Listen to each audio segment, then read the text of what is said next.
I am going to present my dissertation proposal, which is called or titled Examining the Connections Between Students' Perceived Autonomy, Disciplinary Infractions, and Test Scores within high schools that utilize the flexible time model.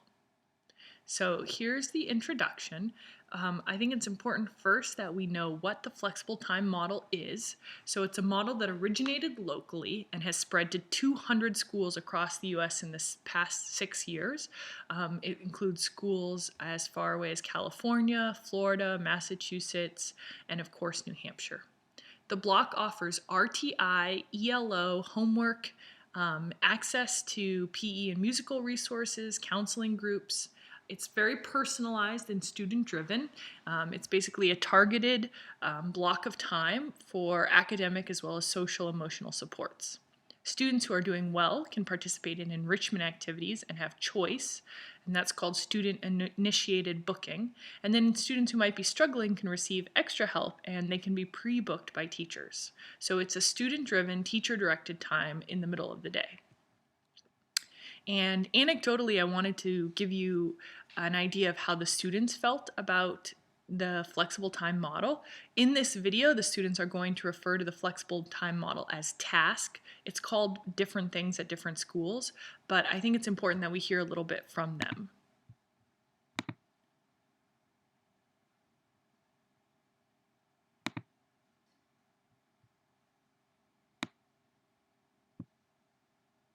Or excellent student. I get mostly A's in my classes. I definitely, in my years, I've used task as a way to get extra help, especially in those classes that I can't stay late to do stuff with due to extracurricular things and can't come early because a lot of teachers are like, oh, I can't come early, I have all this other stuff I got to do. So I find it a really great time to get extra help that you need, not necessarily just from teachers, but from students as well. Task gives me an opportunity to not only get one-on-one time with my teachers, but also the extra time to either finish a lot of homework that I had the night before or review for a test or a quiz. And I believe that task has offered me the opportunity to greatly improve my learning just because you get to choose wherever you want to go, whatever you may need on any given day. And oftentimes for me it's just getting homework done or retaking a test that I did a little poorly on. And it gives you that opportunity to either catch up, stay at the head of the game, or even just taking some time off and going to the pottery studio to have a little personal time that you wouldn't have that opportunity for outside of school. It just provides so many different opportunities in every single academic pursuit that we have. I also wanted to just give you a little bit of an idea of how students spend their time in tasks. So I'm going to show you one more clip from this video, and then we will continue along.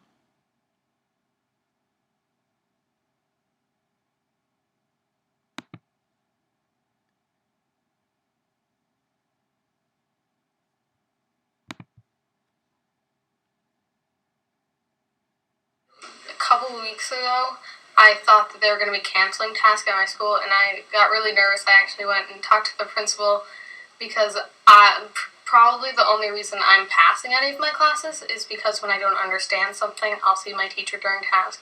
Or if I didn't do good on a test, I'll see my teacher during task. Or if I just need more help in a subject that I'm not the best at, I will go see my teachers. Well, I consider myself a very involved student here at school. Got a school spirit.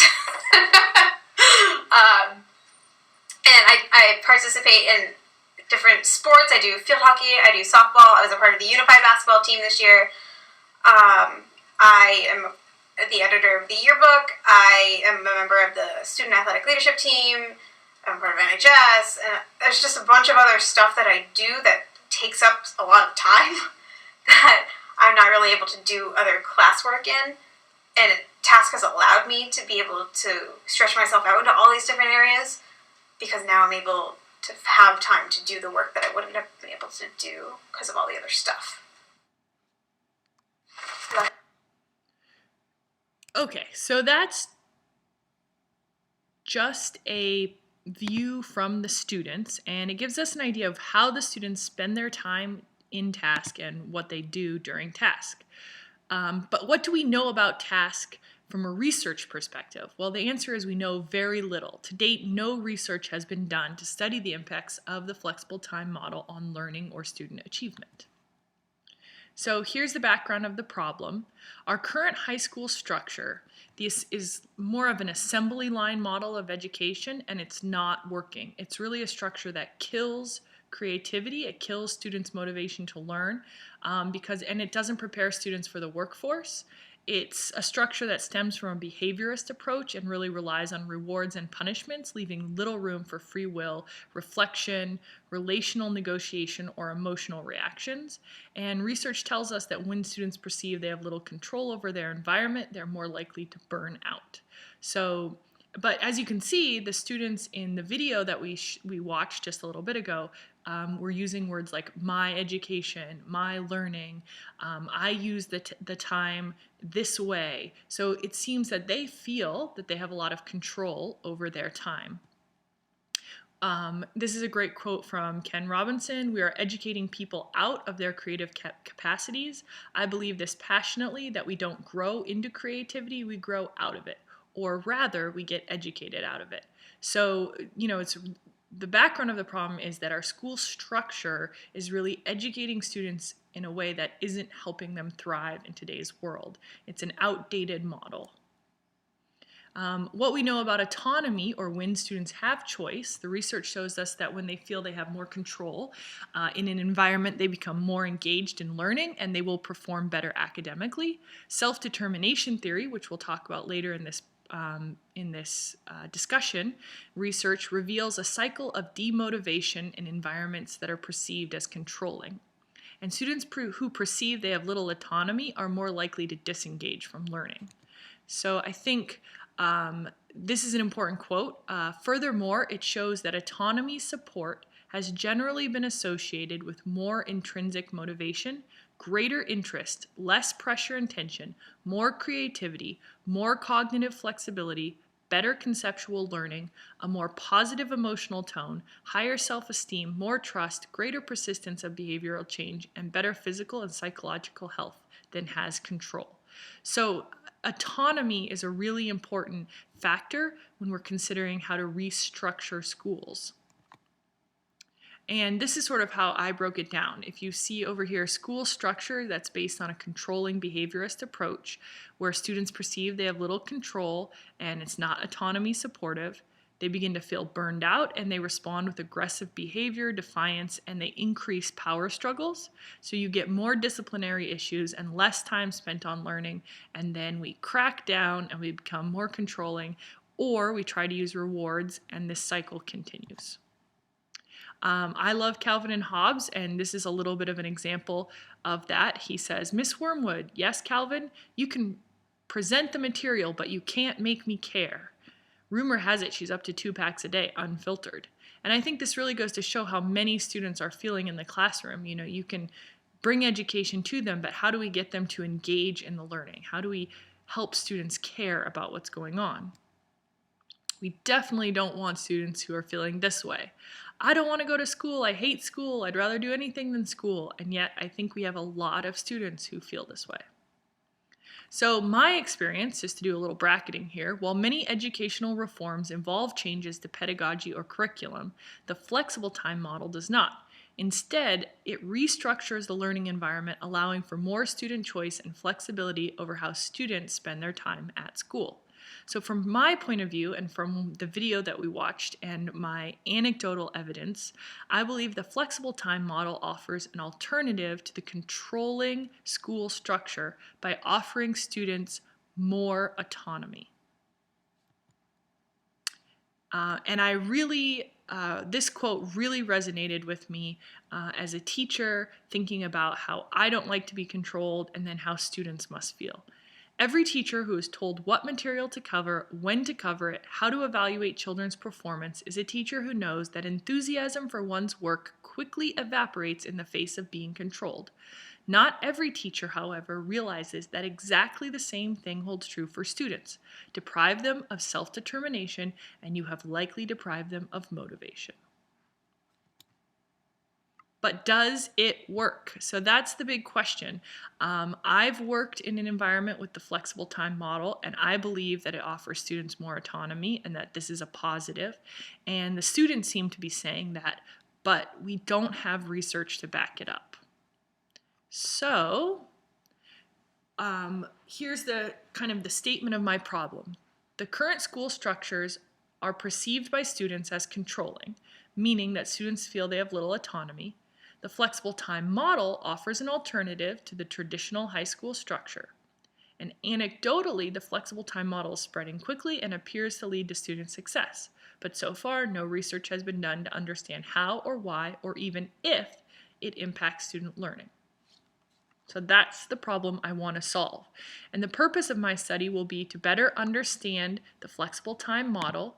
Specifically, I want to look at the impacts of the flexible time model on students' perceptions of autonomy, behavior, and achievement. And ultimately, my goal is to help education leaders make decisions about how best to improve educational environments and increase learning for high school students. So these are my research questions and hypothesis. I'll give you a chance to look at that. So my questions are, what are the experiences of those working and learning within a school using the flexible time model? What is their understanding of how the flexible time model impacts student learning, disciplinary activity, and perceptions of autonomy?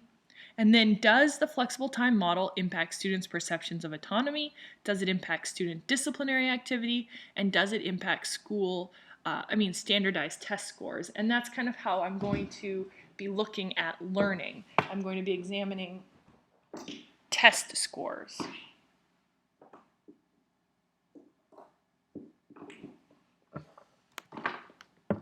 So my hypothesis is that teachers and administrators will report that the flexible time model positively impacts students, and that student learning in a high school that uses the flexible time model will report higher feelings of autonomy than those in a traditionally structured high school, and that high schools using the flexible time model will report less behavioral issues and less disciplinary activity, and that students using the flexible time model will have higher test scores.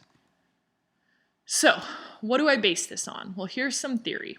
I think this cartoon is really funny. The teacher's looking at the students and he says, "I expect you all to be independent, innovative, critical thinkers who do exactly as I say." So that's more of the behavioralist approach, and what I believe that the flexible time model comes from is the humanistic theory of education, where the learner is the focus. We assume that people act intentionally and with values. We believe that people learn through constructing meaning and discovering knowledge for themselves. The student should be seen as a whole with their own motivations and goals. And the goal should be less about curriculum and more about creating an environment where learning can flourish. So we have the humanistic theory of education, and then from that comes the self-determination theory of motivation. And that's really where most of my research is. And the self-determination theory just posits basically that humans have 3 needs in order to be motivated to learn. They have the need for competence, the need for relatedness, and the need for autonomy. And I chose to focus on autonomy. So students really have a need to control the course of their own lives, or at least to feel that they have autonomy. So the self-determination theory of motivation, which stems from the humanistic approach, posits that students will thrive in conditions, as we said before, where they have competence, autonomy, and relatedness, and will become defensive, reactive, and compliant in conditions where they do not. To be successful, self-determination theory tells us that students need learning environments that recognize the importance of learner autonomy. So, according to self-determination theory, when students perceive their learning environment to be autonomy supportive, they will demonstrate better conceptual learning, show more creativity, have a more positive view of education, and experience less pressure, greater persistence, more trust, and higher self-esteem, as we read in the quote before. So, according to the dialectical framework within self-determination theory, students possess inner motivational resources that classroom conditions can support or frustrate. And I think that's important to note. So, we can create classrooms that induce autonomy, or at least are supportive of autonomy, and we can create classrooms where students feel very controlled. So, the significance of my study. Research exists that connects students' perceptions of autonomy to increases in success in school, but no research has been done on the impacts of the flexible time model and whether or not this structure specifically impacts autonomy or learning outcomes. This structure is really easy to implement and has been done successfully at numerous schools, as we discussed. So if we find it has a positive impact on student learning, one of the benefits is it can be immediately and directly improved or immediately and directly put into play. The results of this work will directly inform school restructuring decisions and can ultimately lead to increased student success in school. So here's my lit review. I really looked at discipline and dropout and autonomy. So here's another great quote. Also, research revealed that not only tangible rewards, but also threats, deadlines, directives, pressured evaluations, and imposed goals diminish intrinsic motivation because, like tangible rewards, they conduce toward an external perceived locus of causality. In contrast, when we give choice or autonomy and we acknowledge feelings and provide opportunities for self-direction, these were found to enhance intrinsic motivation because they allow people a greater feeling of autonomy. So, there is a connection between autonomy, discipline, and learning. So, student autonomy is related to an increase in enjoyment of academic work and positive emotions in the classroom. When students are given autonomy, they move towards self-actualization, that's from the humanistic theory, and they become more goal-oriented and self-regulated. Autonomy has been shown to increase internal motivation and engagement, whereas denial of autonomy fuels feelings of helplessness, resistance to learning, and this can result in power struggles and disengagement. Think of the Calvin and Hobbes cartoons that we saw earlier. Studies show that autonomy-supportive environments contribute to academic success and increase students' likelihood of remaining in school. And when students feel their need for self-determination are not met, they're much more likely to drop out of school. So the evidence, in fact, Alfie Cohen, who's a really progressive thinker and education writer, says that the evidence to support the view that students need more autonomy in school is so compelling that it is frankly difficult to understand how anyone can talk about school reform without immediately addressing the question of how students can be given more say about what goes on in their classes. So, here we go. So I think that I've shown you that we have the problem of the current school structure. We have this alternative structure, the flexible time model, which anecdotally we know is successful and which we know is spreading to schools throughout the United States. We've talked about where the theory of self-determination comes from and sort of the background. And I've talked about the importance of this study. So now, how would I go about studying the flexible time model? Well, here's the approach I'm going to take. My methodology, it will be a mixed method study. There'll be a qualitative and a quantitative portion. The qualitative portion will help me better understand teacher and administrators' perspectives. So what I will do is create an online questionnaire with open-ended questions that I will give to teachers and administrators who work at schools with flexible time models. I'll analyze their responses, extrapolate themes, and I will find sort of their perspective on how the flexible time model impacts autonomy, discipline, and test scores. I think that it will be especially insightful when I compare this to some of the quantitative data that I find. Okay, for quantitative data, to understand the connection between the flexible time model, test scores, disciplinary activity, and autonomy, I'm going to collect test scores from standardized tests and disciplinary data from 5 schools which use the flexible time model and 5 schools which don't. And I'm going to collect the data from the 2 years before and the 2 years after the school implemented the flexible time model, and then from those same years from the schools not having the flexible time model. And then I'm going to compare the findings. To understand students' perceptions of autonomy, I'm going to administer the Perceived Autonomy Support Questionnaire, which was designed to assess an individual's perception of the degree to which they find a particular environment controlling or supportive.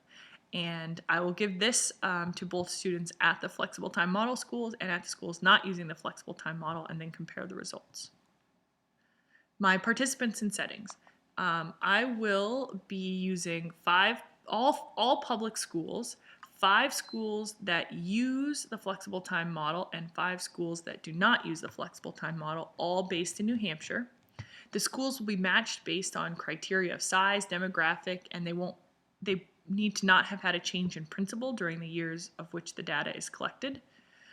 Teachers and administrators will be purposefully selected, those who are teaching during the same years that the data is collected, and student participants will be randomly selected from the senior class.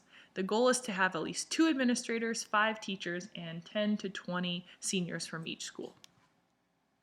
Instrumentation. Well, I'll have the open-ended questionnaire that I talked about that I'm creating for the administrators and the teachers, and I will ask them the following questions, or ask them to respond to the following statements. Describe the impact the flexible time model has had on your students in general.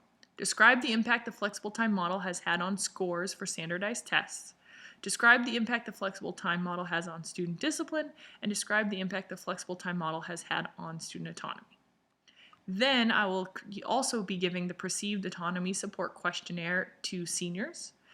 This questionnaire was designed by research faculty from the Self-Determination Theory Institute, so I did not create this questionnaire. It's 15 questions long and utilizes a 7-point scale. The questionnaire has been used in articles and published in journals, including the Journal of General Medicine, Journal of Personality, Social Psychology, and Science Education, and has an alpha coefficient internal consistency, which is virtually always above 0.9. So it's reliable and has been used in numerous other studies. I will collect disciplinary data and standardized test scores from, as I said, the 5 schools of flexible time model, 5 schools that don't, 2 years before, 2 years after implementation, and then the same years from the non-flexible time model schools. I will collect data from students' perceptions of autonomy through the questionnaire, and as I said, the teachers and administrators will be given an open-ended questionnaire online. I'll evaluate my quantitative analysis using a multi-way ANOVA. I'll be looking for a significant difference between participants learning in flexible time model and those not. My assumed null hypothesis is that no difference will be found in test scores or disciplinary data before and after implementing the flexible time model, and that no difference will exist between scores on standardized tests, the Perceived Autonomy Support Questionnaire, and disciplinary activity between students learning within the flexible time model and those not learning in the flexible time model. Qualitatively, I will use reflective analysis. I'll examine the data, read through the answers, look for themes and patterns. Specifically, I will be, again, looking at teachers and administrators' perspective on the impacts of the flexible time model on the specific areas of students' perceptions of autonomy, discipline activity, and test scores. All questions will be administered online. All data will be stored in a separate external hard drive. Any printed material will be in locked file cabinets. Email correspondence will be stored on that same external hard drive, and all of this information will be kept in my home. So limitations. Here are some of my limitations. I'm only collecting data from senior students. Ideally, I would be collecting students' perspectives of autonomy from all students in all grades, and it would be ideal if I could pick students who had attended the school before and after the implementation of the flexible time model. Also, all the schools will be from New Hampshire. This will give a skewed perspective on the impacts because most of the schools will be rural and really none of them will be highly diverse. I have an inherent bias and preconceived idea about the flexible time model, so I'll need to be aware of that. Also, I may have chosen the wrong variables to study. The flexible time model may impact student learning, but it just might not impact discipline activity, perceived autonomy, or test scores, in which case, I've picked the wrong areas to study. And there's an inherent disadvantage with comparative research because correlation does not reveal causation, so no definitive answers will be revealed. I will need participation from the schools, external hard drive, lockbox, some days off from work. There's no cost for the questionnaire. I've already received word that I can use it. gas, postage, and I will be hiring professional editors, and I will definitely want professional help with some of the data analyzation. So, my timeline. Hopefully, my dissertation proposal is approved now, and IRB approves my study. Then in September, I need to select schools, secure participation from the schools via principals and superintendents. Then through October and November, I need to collect disciplinary data and standardized test scores, visit participating schools because I want to introduce myself and my study, provide literature to the teachers and administrators, and select those who will be receiving the impact questionnaire. November and December, I need to send the questionnaire to teachers and administrators from the schools with the flexible time model, and consent for this will be secured through the questionnaire. I need to remind teachers and administrators to complete the questionnaire before leaving for winter break. Over the break, December and January, I need to evaluate and analyze administrator and teacher questionnaires. Then in January, I need to reach back out to administrators and remind them that I will be giving the perceived student autonomy questionnaire to seniors soon. February, I need to evaluate and analyze test scores and disciplinary data. March and April, I need to meet with seniors and administer the perceived student autonomy questionnaire, and then I need to score the consent. I need to get consent from the students. And I'm picking seniors because they're 18 and they can give their own consent. In April, I need to evaluate data from the perceived student autonomy questionnaire and send thank you cards to all the schools. And that is my study. If you have any questions, please, speak them out loud. Please share them with Deborah. That's what I was trying to say. She's going to write down all your questions and your comments, hopefully, and share them with me. Thank you so much.